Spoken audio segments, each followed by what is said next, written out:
Sa ngalan ng Ama, ng Anak at ng Espiritu Santo.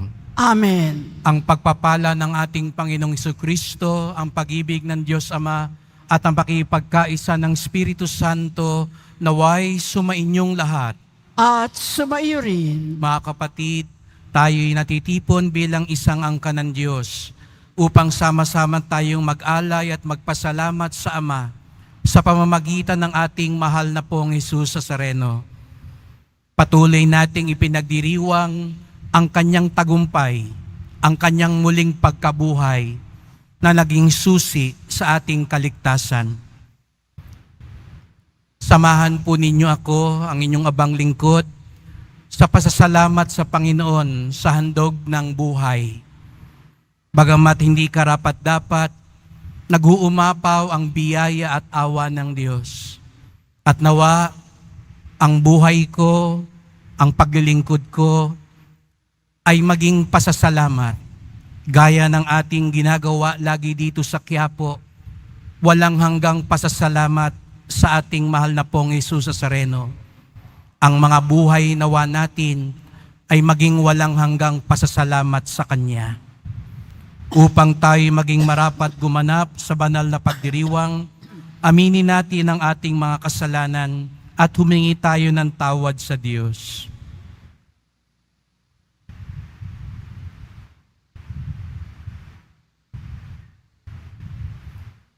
Inaamin ko Sa pangyarihan Diyos at sa inyo mga kapatid, na lubha akong nagkasala sa isip, sa salita, sa gawa, at sa aking pagkukulang. Kaya isinasamo ko sa mahal na Birheng Maria, sa lahat ng mga anghel at mga banal, at sa inyo mga kapatid, na ako'y ipanalangin sa Panginoong ating Diyos. Kawan tayo ng makapangyarihan Diyos. Patawarin tayo sa ating mga kasalanan at patnubayan tayo sa buhay na walang hanggan. Amen. Panginoon, kaawaan mo kami. Panginoon, kaawaan mo kami. Kristo, kaawaan mo kami. Kristo, kaawaan mo kami. Panginoon, kaawaan mo kami. Panginoon, kaawaan mo kami. Manalangin tayo.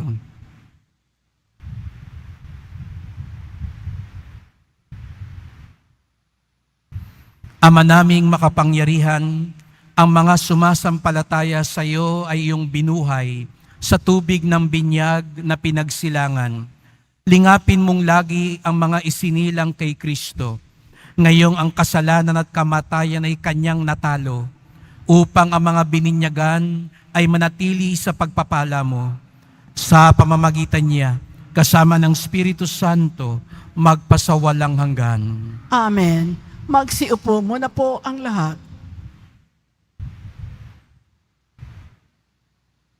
Pagbasa mula sa mga gawa ng mga apostol. Noong mga araw na iyon, naging matiwasay ang simbahan sa buong Judea, Galilea at Samaria. Ito'y tumatag at lumaganap sa tulong ng Espiritu Santo at namuhay na may pagkatakot sa Panginoon. Naglalakbay noon si Pedro upang dumalaw sa mga kapatid sa pananampalataya. Sa pagdalaw niya sa mga kapatid sa Lida, natagpuan niya roon ang isang lalaking nagngangalang Eneas. Ito'y paralitiko at 8 taon nang nararatay. Eneas, ani Pedro, pinapagaling ka ni Hesukristo. Tumindig ka at ayusin mo ang iyong higaan. At tumindig siya agad. Nakita siya ng lahat ng naninirahan sa Lida at Saron at nanampalataya sila sa Panginoon. Sa Jope naman, may isang alagad na babae, ang pangalay Tabita. Sa Griego, ang kanyang pangalan ay Dorcas, na ang ibig sabihin usa. Ginugugol niya ang kanyang panahon sa paggawa ng mabuti at pagkakawang gawa. Nang mga araw na iyon, siya'y nagkasakit at namatay.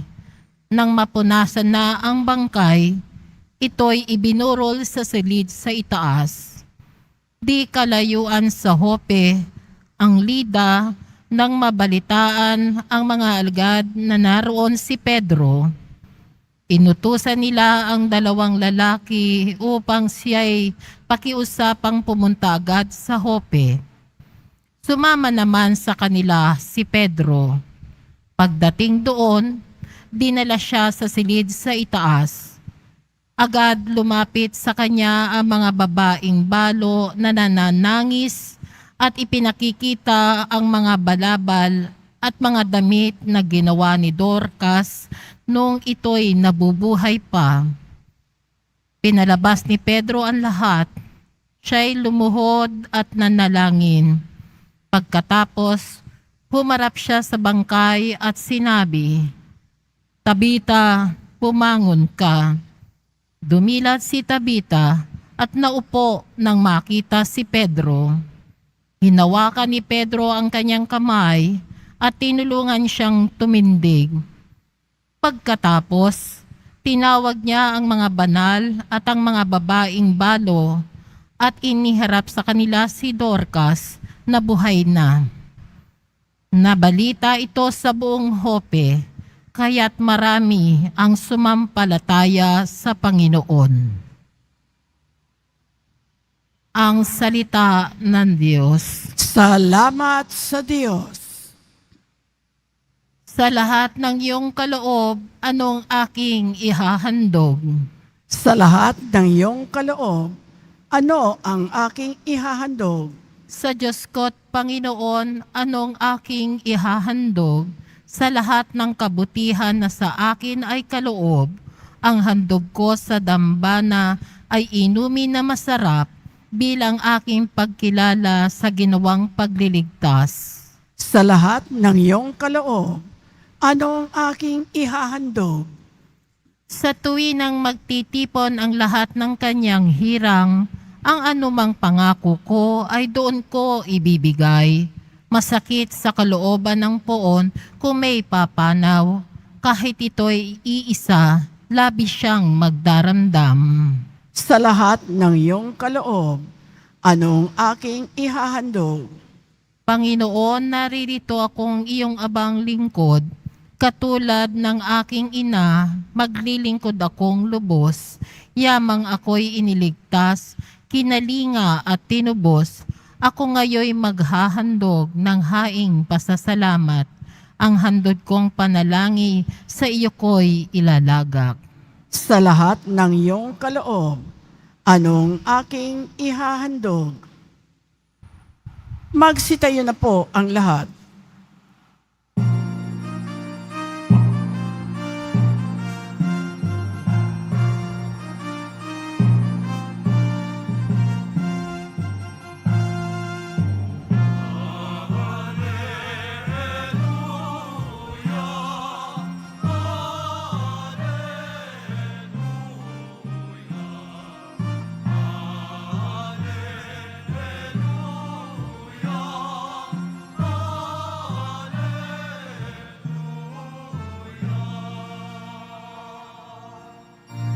Espiritu bumubuhay, ang salita mo may kapal, buhay mo ang tinataglay.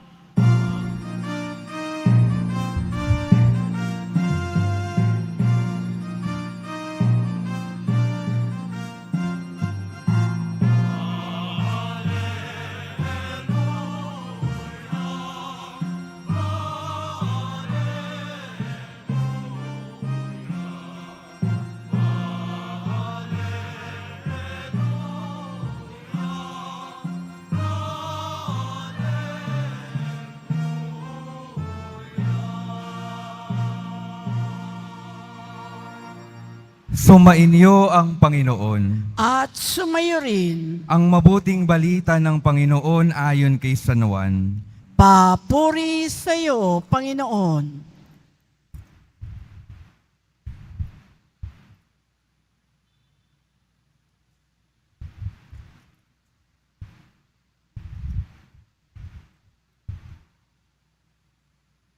Noong panahong iyon, marami sa mga alagad ni Jesus ang nagsabi, "Mabigat na pananalita ito.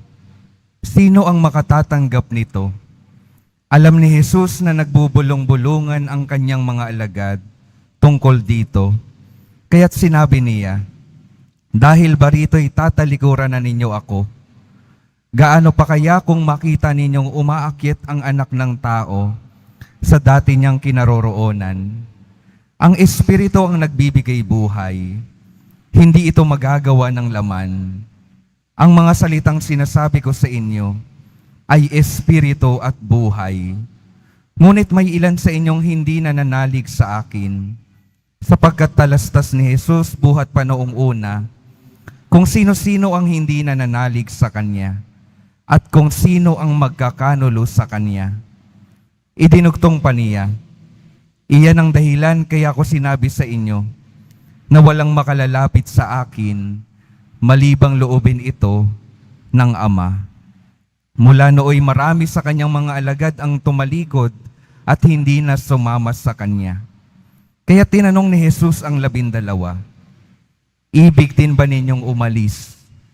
Sumagot si Simon Pedro, "Panginoon, kanino po kami pupunta? Nasa inyo ang mga salitang nagbibigay ng buhay na walang hanggan. Naniniwala kami at ngayon natitiyak naming kayo ang banal ng Diyos." Ang mabuting balita ng Panginoon. Pinupuri ka namin, Panginoong Heso Kristo. Magsiupo muna po ang lahat.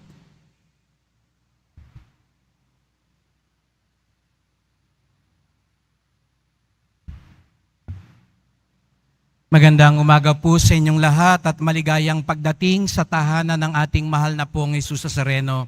Binabati din natin at pinagdarasal ang mga nasa online, lalo na po mga may sakit at nag-aalaga sa may sakit at mga kababayan, mga kadeboto natin mula sa iba't ibang panig ng bansa at daigdig na nais sumama sa misa dito sa Quiapo, sa Basilica Minor at Pambansang Dambana ni Jesus Nazareno. Tayong lahat ay narito ngayon sapagkat tayo'y tinawag ng Diyos at tayo'y mahal ng Diyos. Kaya't bigyan natin ng papuri, parangal at pasasalamat ang ating minamahal na Nuestro Padre Jesus Nazareno.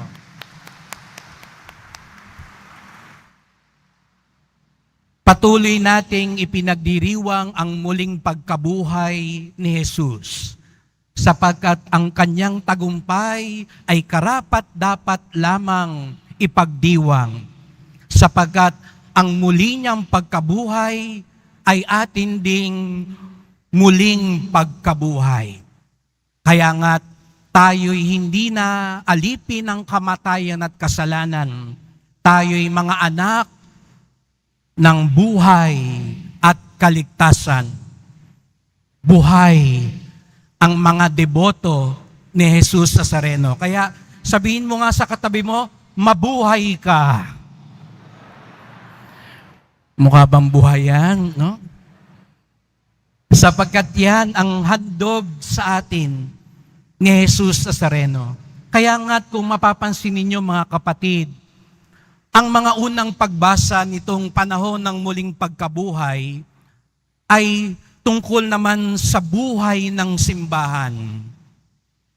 Kung sa Ebanghelyo, ikinukwento ang mga tagpo sa muling pagkabuhay ni Jesus, sa unang pagbasa, ang muling pagkabuhay ng simbahan.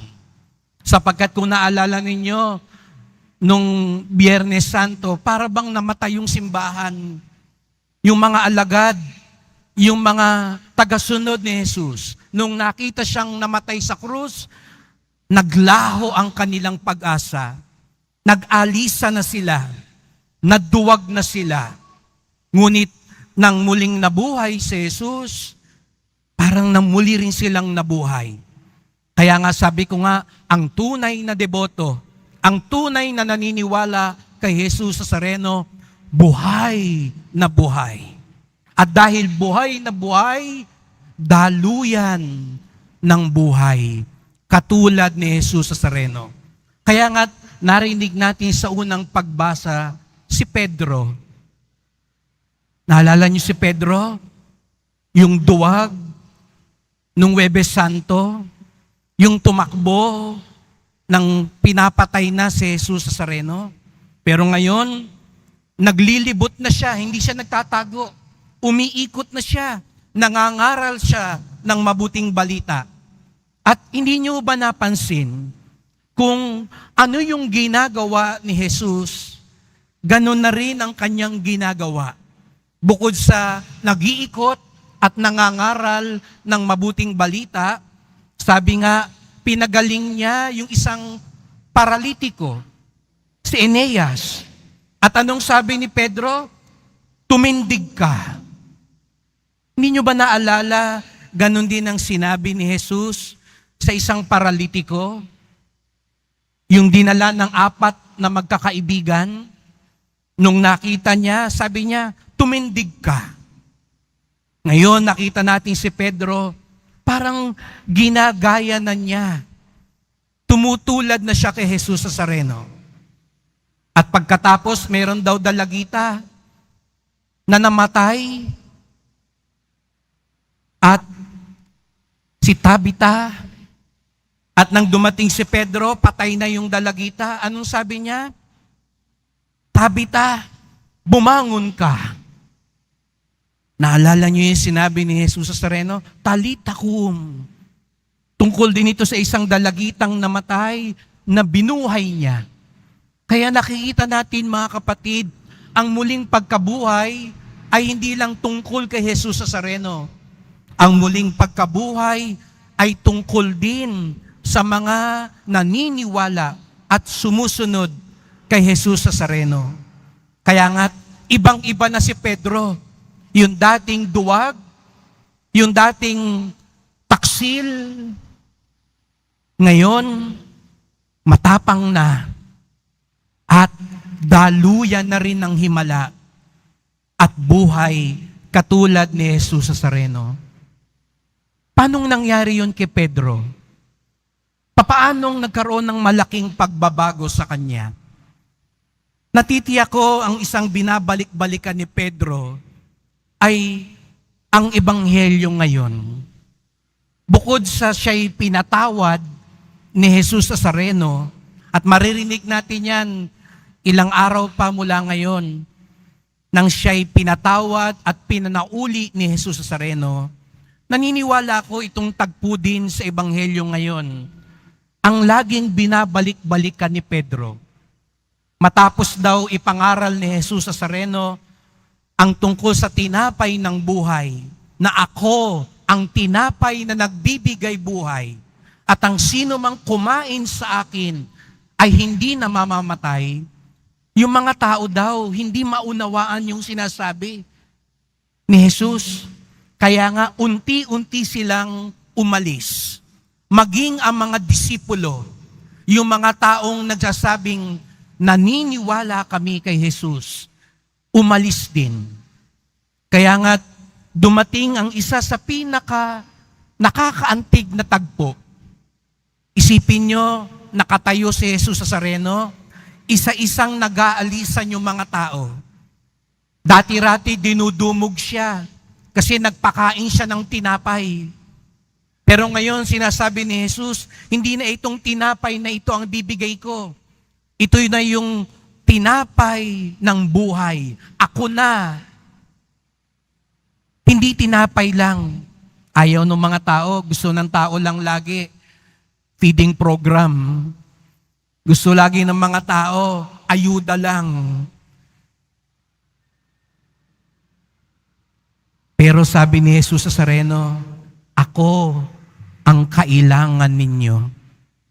At nung marinig yun ng mga tao, isa-isa silang umalis.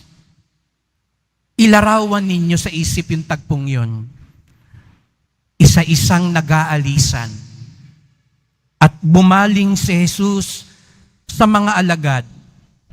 At ang tanong niya, ibig din ba ninyong umalis? Aalis din ba kayo? Kasi itong mga taong ito, Hindi matanggap ang turo ko. Ayaw nang sumunod sa akin. Anong sagot ni Pedro? Panginoon, kanino po kami pupunta? Nasa inyo ang salitang nagbibigay ng buhay na walang hanggan. Naniniwala kami at ngayon natitiyak naming kayo ang banal ng Diyos. Alam mo bagay sinasabi ni Pedro, Panginoon, hindi ko naiintindihan ang mga sinasabi mo. Hindi ko nauunawaan ang mga sinasabi mo. Pero nagtitiwala ako sa iyo. Hindi pala unawa kung hindi tiwala. Mga kapatid, ito ang biyayang ipagdasal natin ngayon. Minsan, aminin natin, gusto muna nating maunawaan ng lahat. Tayo'y masyadong mga matatalino, mga pilosopo, mga makatwiran. Kaya nga, di ba, lagi mong sasabihin, ipaliwanag mo muna bago ako sumunod. Iintindihin ko muna bago ako sumang-ayon. Pero ipinakita ni Pedro, tiwala, hindi pang-unawa ang ating handog kay Jesus Nazareno. Naalala ko po tuloy, meron daw isang pulubi. Habang siya'y namamalimos, dumating daw yung hari. Akala nung pulubi, bibigyan siya ng hari ng ayuda. At pagharap nung hari sa kanya, sabi nung hari sa kanya, ibigay mo sa akin kung ano nasa supot mo. Nagulat yung pulubi. Sabi niya, tingnan mo tong haring to. Kukunin pa yung meron ako. Sa halip na magbigay, siya pa ang kumukuha. Pero sabi ng hari, akin na yan. Binuksan ng pulubi yung kanyang supot at nakita niya ilang butil ng mais na nakuha niya. Kaya't itinabi pa niya yung ilan. Pero nagdalawang isip niya, sabi niya, baka mapagalitan ako. 5 butil ng mais, ibinigay niya sa hari. Kinuha nung hari. Sabi niya, bakit ko kailangan ibigay sa ito? Sabi ng hari, basta. Umalis ang hari, lungkot na lungkot ang pulubi. Sabi niya, ito na nga lang ang meron ako na wala pa. At hindi niya maintindihan bakit kailangan niyang gawin yon. Matapos ng 1 oras, bumalik yung kawal ng hari. May inabot sa kanyang isang supot. Pagbukas niya ng supot, nakita niya may 5 butil ng diamante. Yung 5 butil ng mais na hiningi sa kanya, na ayaw pa niya sanang ibigay dahil hindi niya maintindihan.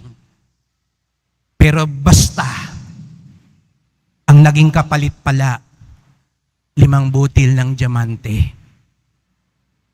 Basta.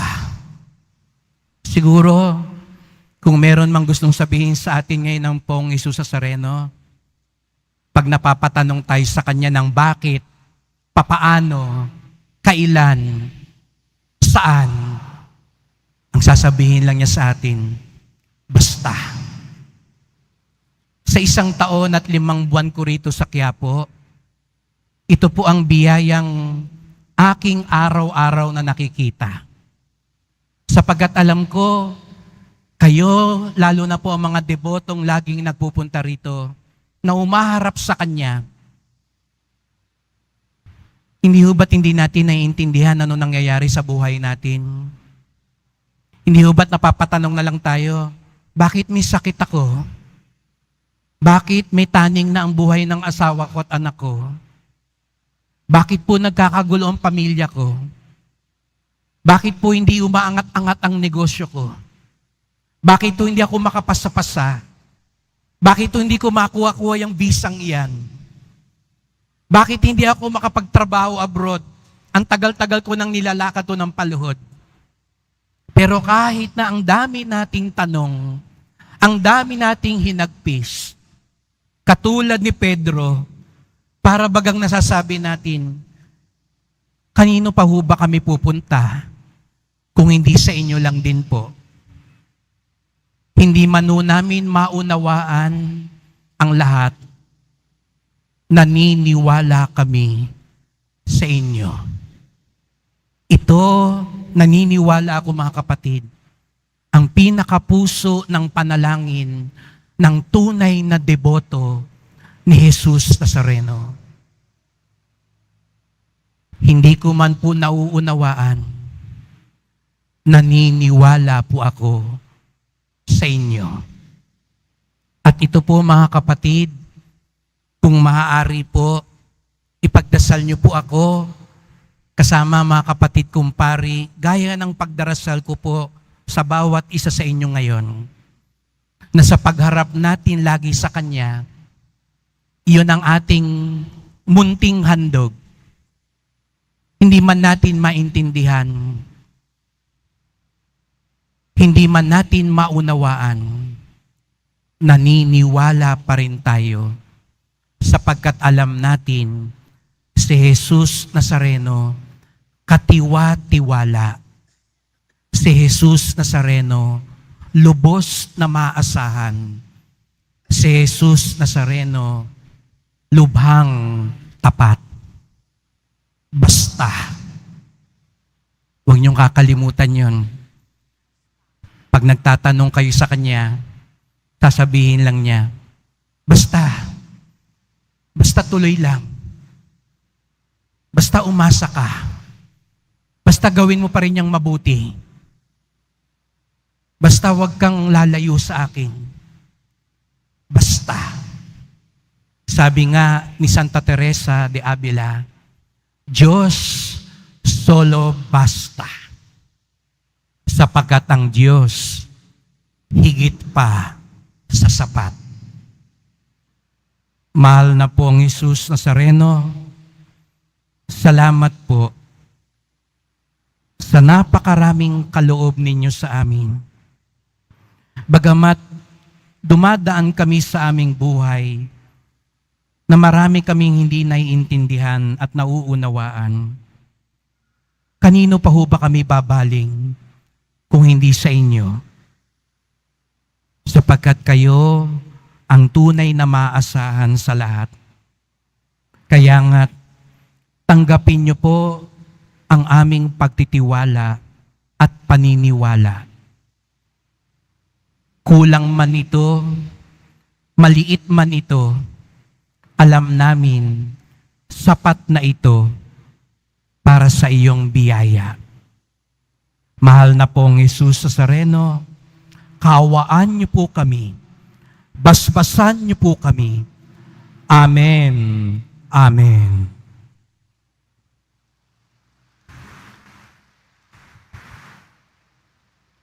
Magsitayo na po ang lahat. Minamahal ko mga kapatid, inihahatid sa atin ni Kristo ang mga salitang nagbibigay ng buhay na walang hanggan at tayo ay sumasampalataya bunga ng pananampalatayang ito. May pagtitiwala tayong magsumamo sa ating Ama sa Langit na dinggin ang mga panalangin ng pamayanang ito. Ang ating tugon, Ama, panatilihin mo kaming tapat sa iyong anak. Ama, panatilihin mo kaming tapat sa iyong anak. Ang mga pinuno ng simbahan naway sumunod sa Panginoon ng buong puso, isip at lakas. Manalangin tayo. Ama, panatilihin mo kaming tapat sa iyong anak. Ang mga pinuno ng mga bansang nagdaranas ng kaguluhan, naway walang patid na magsikap na makapaghatid ng kapayapaan at katarungan sa kanilang mga bansa. Manalangin tayo. Ama, panatilihin mo kaming tapat sa iyong anak. Atin nawang maunawaan na ibinibigay ng Diyos ang pinakadakilang katunayan ng kanyang pag-ibig sa nananatiling presensya ng banal na sakramento. Manalangin tayo. Ama, panatilihin mo kaming tapat sa iyong anak. Ang mga may sakit at nagdurusa sa matagal ng karamdaman, naway magkaroon ng kapayapaan ng damdamin na dulot ng nagbibigay ginhawang mga salita ni Kristo. Manalangin tayo. Ama, panatilihin mo kaming tapat sa iyong anak. Ang mga namayapa, naway magtamasa ng walang hanggang kapayapaan kay Kristo. Manalangin tayo. Ama, panatilihin mo kaming tapat sa iyong anak. Tahimik nating idulog ang iba pa nating kahilingan.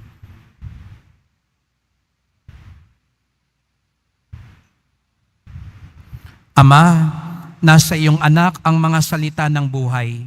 Wala kaming patutunguhan kundi sa Kanya.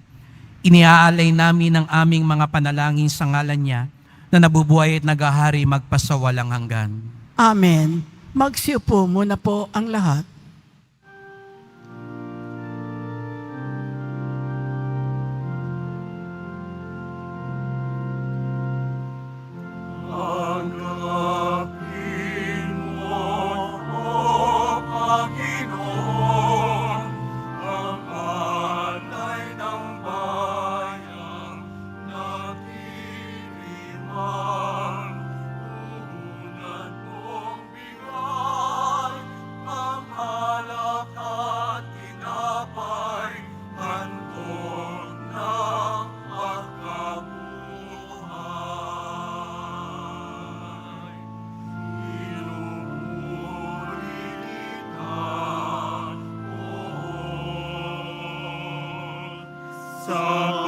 Sapagkat ako'y iniligtas, mga kaaway di magkuhang matwa mula sa libingan. Agapin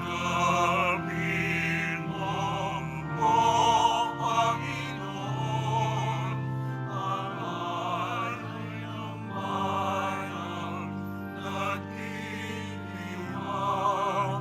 Unan mong bigay ang alak at tinapay, handog na pagkabuhay.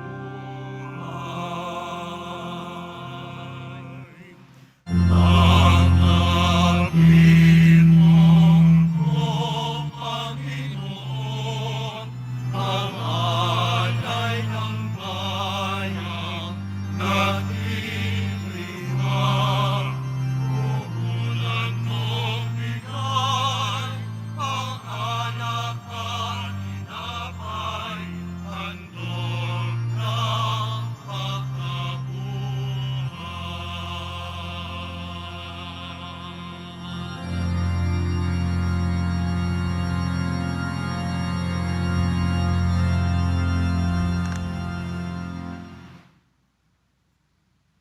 Magsitayo na po ang lahat.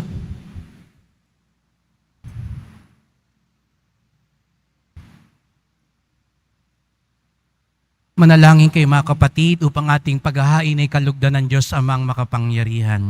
Tanggapin nawa ng Panginoon itong paghahain sa iyong mga kamay sa kapurihan niya at karangalan sa ating kapakinabangan at sa buong sambayanan niyang banal.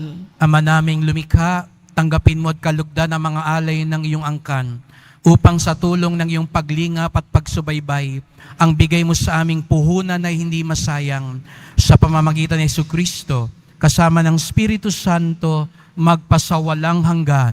Amen. Sumainyo ang Panginoon. At sumayo rin. Itaas sa Diyos ang inyong puso at diwa. Itinaas na namin sa Panginoon. Pasalamatan natin ang Panginoong ating Diyos. Marapat na siya ay pasalamatan. Ama naming makapangyarihan, tunay ngang marapat na ikaw ay aming pasalamatan.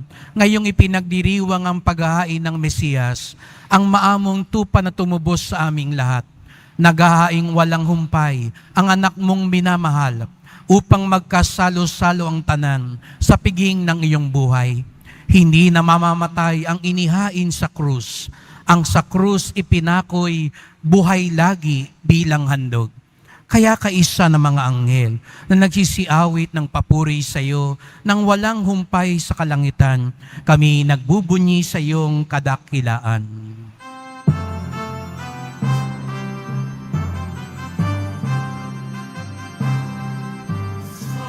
Santo, Santo, Santo, Panginoong Diyos ng mga hukbo.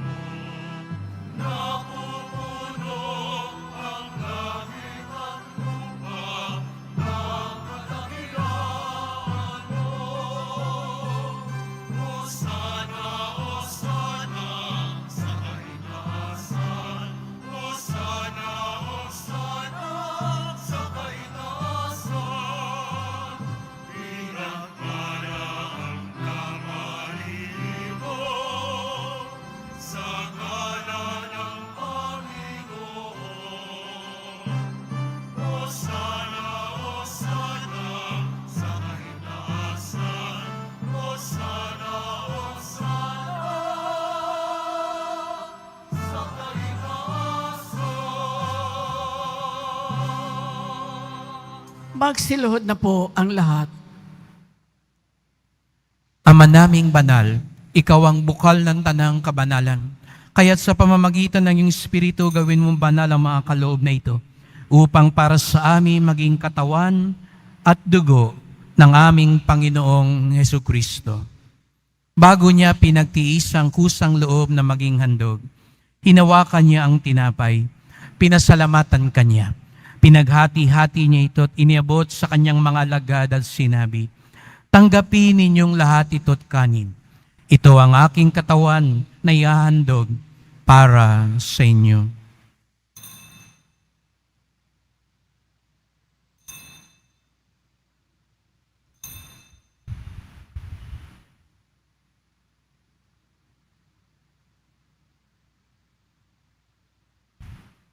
Gayon din naman nang matapos ang hapunan, hinawakan niya ang kalis. Muli kanyang pinasalamatan. Iniabot niya ang kalis sa kanyang mga alagad at sinabi, "Tanggapin ninyong lahat ito't inumin. Ito ang kalis ng aking dugo, ng bago't walang hanggang tipan. Ang aking dugo na ibubuhos para sa inyo at para sa lahat sa ikapagpapatawad ng mga kasalanan. Gawin niyo ito sa pag-alala sa akin."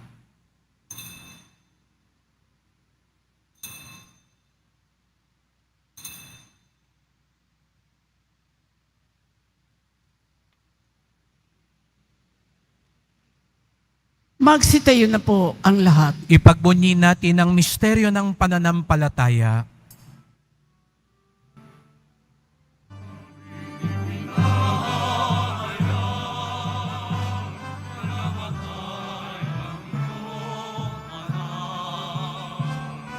Nabuhay bilang Mesiyas at magbabalik sa wakas para maayos ang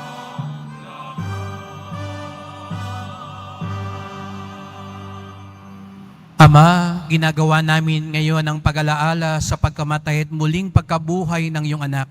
Kaya tinaalay namin sa iyo ang tinapay nagbibigay buhay at ang kalis na nagkakalob ng kaligtasan. Kami nagpapasalamat dahil kami iyong minarapat na tumayo sa harap mo para maglingkod sa iyo. Isinasamo namin kaming magsasalo-salo sa katawan at dugo ni Kristo ay mabuklod sa pagkakaisa sa pamamagitan ng Espiritu Santo. Amalingapin mo ang iyong simbahang laganap sa buong daigdig. Puspusin mo kami sa pag-ibig kay San Francisco na aming Papa at ni Jose na aming Obispo at ng Tanang Kaparian. Alalahanin mo rin ang mga kapatid naming nahimlay na may pag-asang sila'y muling mabubuhay, gayon din ang lahat ng mga pumanaw. Kaawaan mo sila at patuloyin sa iyong kaliwanagan. Kaawaan mo at pagindapatin kaming lahat na makasalo sa iyong buhay na walang wakas. Kaisa ng mahal na Birheng Maria na ina ng Diyos, ng kabiyak ng puso niyang si San Jose, kaisa ng mga apostol at ng lahat ng mga banal na namuhay dito sa daigdig ng kalugod-lugod sa iyo, maipagdiwang nawa namin ang pagpupuri sa ikararangal mo sa pamamagitan ng iyong anak na aming Panginoong Heso Kristo.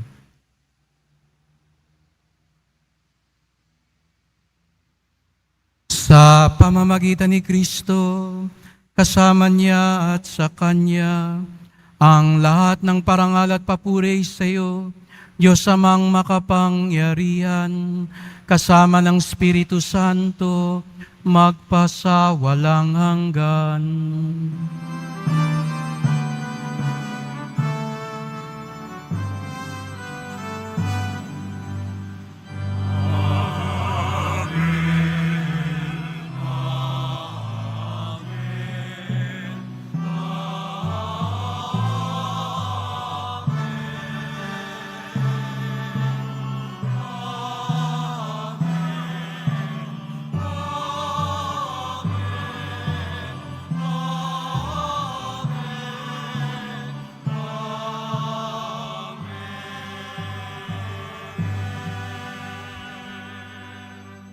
Bilang isang mag-anak, ialay natin ang ating tiwala sa ating Ama sa langit.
Inihiling namin kami adya sa lahat na masama, pagkalooban ng kapayapaan na araw-araw, iligtas sa kasalanan, ilayo sa lahat ng kapahamakan, samantalang aming pinananabikan ang dakilang araw ng pagpapahayag ng tagapagligtas naming si Jesu Kristo.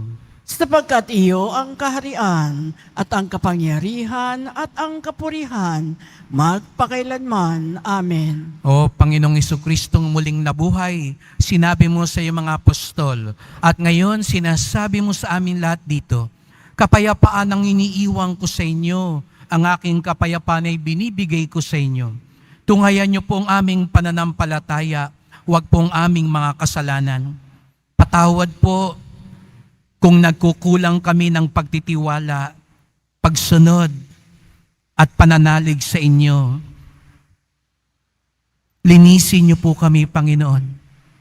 Pagkalooban niyo po kami ng kapayapaan at pagkakaisa ayon sa iyong kalooban, kasama ng Espiritu Santo, magpasawalang hanggan. Amen. Ang kapayapaan ng Panginoon ay laging sumainyo. At sumayo rin. Magbigayan tayo ng kapayapaan ni Kristo sa isa't isa.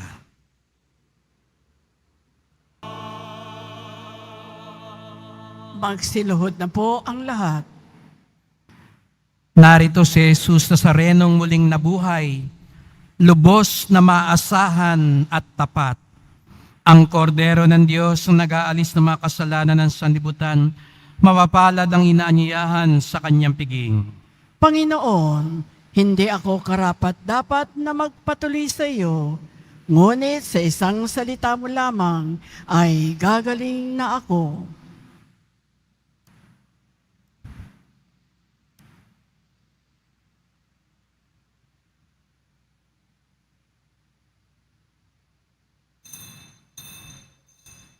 Para sa lahat ng tatanggap ng banal na komunyon, sasagot po tayo ng amen pagkasabi ng pari o ng lay minister ng katawan ni Kristo at isubo agad sa bibig bago umalis sa harapan ng pari o lay minister.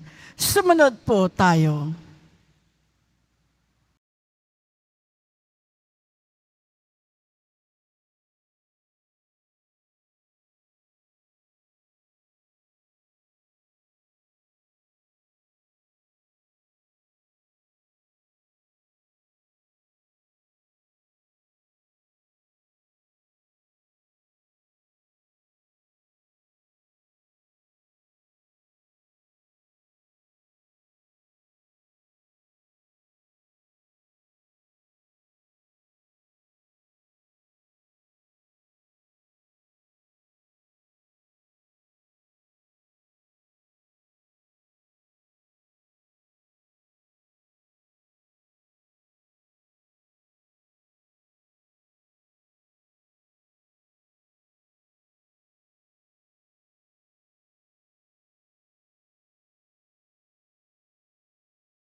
Magsitayo na po ang lahat. Manalangin tayo.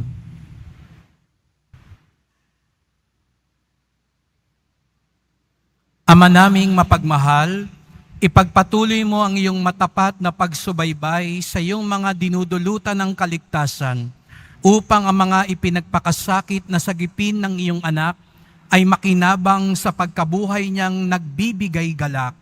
Sa pamamagitan niya, kasama ng Espiritu Santo, magpasawalang hanggan.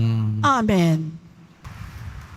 Muli po, sama-sama nating ipagdasal ang bawat isa upang sa ating paglalakbay, tiwala ang ating maialay sa ating mahal na pong Jesus Nazareno sapagkat siya'y lubhang maasahan, lubhang tapat, lubhang maawain. Maraming salamat, mahal na pong Jesus Nazareno. Siya ang tunay na bida sa araw na ito. Kaya't muli, bigyan natin ng papuri, parangal at pasasalamat ang ating minamahal na Nuestro Padre Jesus Nazareno.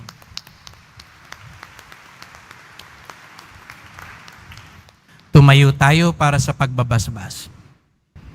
Sumainyo ang Panginoon. At sumayo rin. Mahal na pong Jesus Nazareno, inihayag mo sa pamamagitan ng krus ang walang maliw na pag-ibig ng Diyos sa sangkatauhan.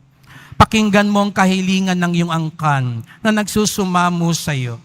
Makamtanawan nila ang iyong katugunan at tanggapin ang kasagutan ng may utang na loob na tinatanaw. basbasan din po ninyo ang dala nilang mga imahen at dasalan. Sa pamamagitan ng bendisyon na ito, naway maalanan nila ang mga pangako nila sa binyag na ikaw ang kanilang iibigin at paglilingkuran bilang Panginoon magpasawalang hanggan. Amen. Sasamahan po ako ng mga kapatid kong paring basbasan kayo.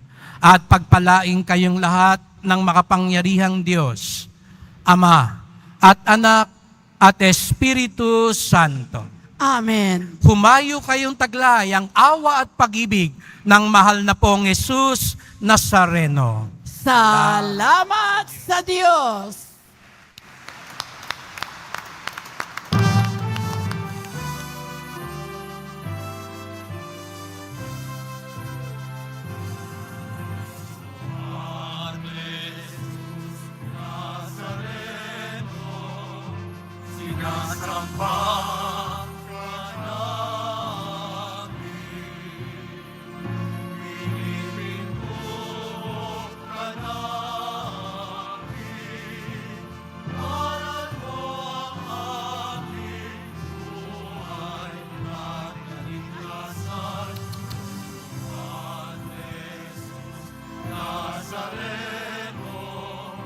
Iligtas mo kami sa kasalanan.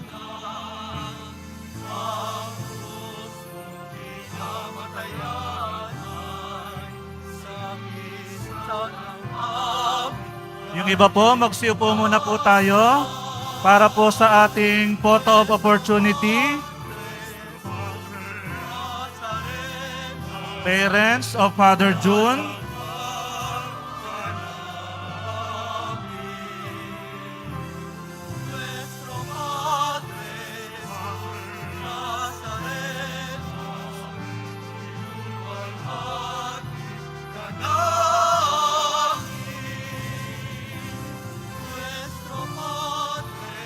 MBBN, tayo na po tayo sa gilid. Susunod po tayo dito.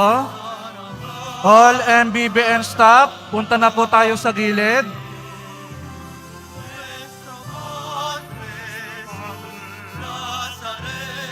All MBBN staff, punta na po tayo sa harapan.